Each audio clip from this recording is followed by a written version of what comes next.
Tunawashukuru na tuna heshima kubwa kwa kiongozi wetu na rais wetu wa CAF Dr. Patrice Motsepe na timu nzima ya Executive Committee kwa kubali kuja kufanya mkutano wetu wao Tanzania kujadili mpira wa miguu wa bara zima la Afrika.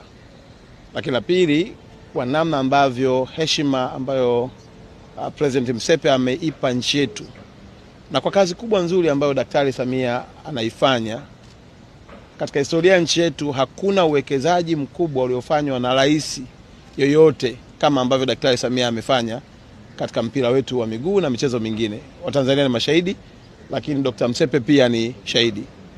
Mkutano huu mmeusikia, umeenda vizuri na umetupa picha na mwanga mkubwa wa kuendelea kuongeza kasi ya maandalizi ya mashindano yetu 2027.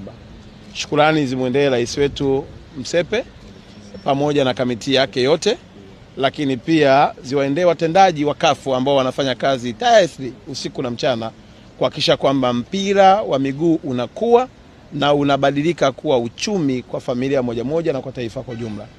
Mwisho, Tanzania tuko tayari, CAF iko tayari na vijana wa Tanzania wako tayari.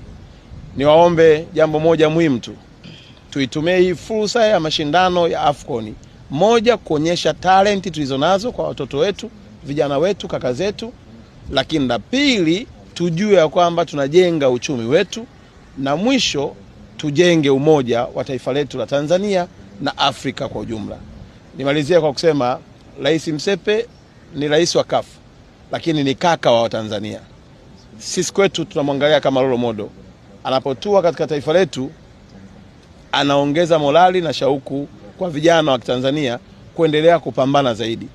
Tuitumie fursa hii na heshima hii ambayo Daktari Samia ameijenga kujenga mahusiano, kujenga diplomasia ya mpira, lakini zaidi ya yote kujenga udugu utakaotufanya kila mtoto wa Tanzania aweze kuendeleza ndoto yake na kipaji ambacho Mungu amempa.